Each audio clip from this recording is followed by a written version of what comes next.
Round five is how many hours a week do you need to work if you're trying to have a business out of your home? A lot of us have been thinking about this over the last many years. We may have tried things and failed, and we may have tried things and succeeded. But if you're looking at starting an at home business potentially this summer, I want to give you an idea of the amount of time you want to be able to dedicate to it. And my estimation is that you can successfully do that between 10 and 15 hours every week. Now, if that sounds like a lot to you, I want you to take out your phone and see how much your daily time was on your phone last week. Because the good news is, I believe almost everybody has 10 hours a week that they could give to working an at home business that has the potential to create an actual side income that can help your family. Also, other great benefits, right? We talked about that last night. The thing is that you may be wondering, like, what would that even look like? What would that 10 hours even break down to? So I've outlined that here as someone who's successfully done that in the past. So the first thing you're going to need is actual product knowledge and research.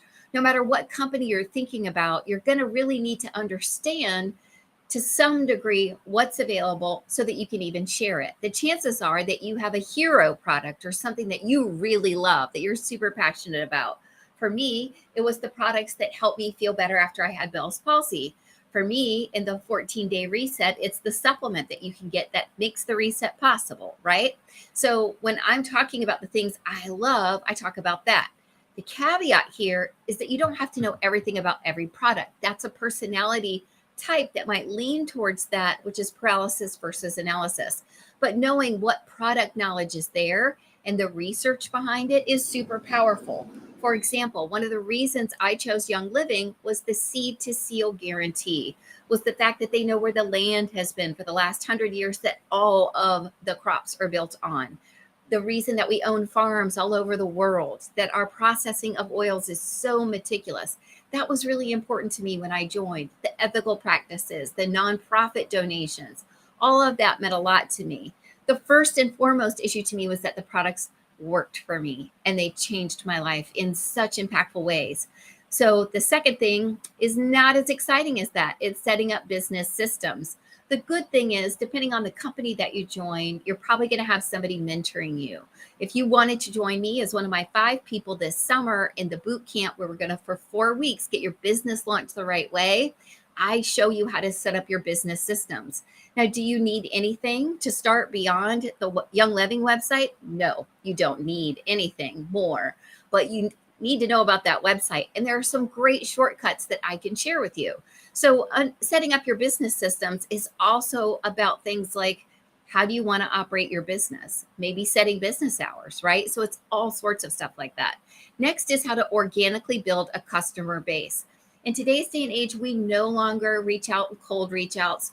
We no longer are interested in being salesy or anything like that. This is how we can help you where the magic is, help you connect what's working for you, whatever business you've got, with whatever customer needs it. Because here's the truth of the matter. I went on Facebook when I got Bell's palsy in 2017 because I knew I was going to see a ton of people when I was out, right? My face was very obviously not in great shape. I was wearing an eye patch, and I knew in the course of my day I would be seeing people. So I posted on Facebook, hey, don't worry about me. This is what I have. I'm sure I'm going to be fine. But if you see me around, just know I'm healing, and I'm healing quickly, right? A friend came back and said, have you ever heard of essential oils? Without that, her touching out to me, reaching out to me and sharing that, I would have no idea what Young Living was about. That dramatically improved my life, my family's life, and thousands of other families' lives because she messaged me that one message. So I want you to understand that's what we're looking for no matter what business it is that sweet spot where you really have what someone needs and you can help them with it and they are looking for it. And that's where the meet cute is. Next is, of course, building a team and mentoring people. If you're not interested in this, you are in a very large majority. Most people that I work with don't want to build a team, but they do want to share what they love and help cover their costs, or maybe have an income goal, whether it's $500 a month or $5,000 a month. And the trick here is to help you get there. Do I recommend that you start a business with someone who hasn't done any of this stuff? No. But do I recommend that no matter what you're looking at doing, You find a mentor that can walk you through it? Absolutely. Next is going to be training and personal development, which for me is like the cherry on top. It is my favorite part of growing a business because it has changed me so much for the better as a human being. And I have learned so much. I have put away false positivity. I have embraced humbleness, honesty. Instead of being like, oh, no, you look great, I've been like, what do you need? I can see you're hurting, right? It has been life changing. It's also been life changing because it's given me the confidence of having built these businesses. And I'm excited to help other people learn those same things. It doesn't matter where your personal development is coming from. Make sure that every day you are doing some sort of training and personal development. And my rule is that if you pay for a training or take a training, you've got to assess the training, implement the training, and then decide, was that worth it or not? What did I learn? You have to decide what the ROI was, what you're going to keep, what you're not going to keep. Was the training effective? So how am I going to implement it? Right? I implement it and then I reflect on it. Did it work for me? And should this be something I keep in my business systems? Should this be something I keep as I help train other people about the products or the passion that I have? And then last but not least are administrative tasks. This is something sometimes gets overlooked by people who get annoyed, right? Like maybe you joined because you absolutely feel like whatever your company is has changed your life and you can't wait to tell people about it. What do you mean I need to keep track of expenses?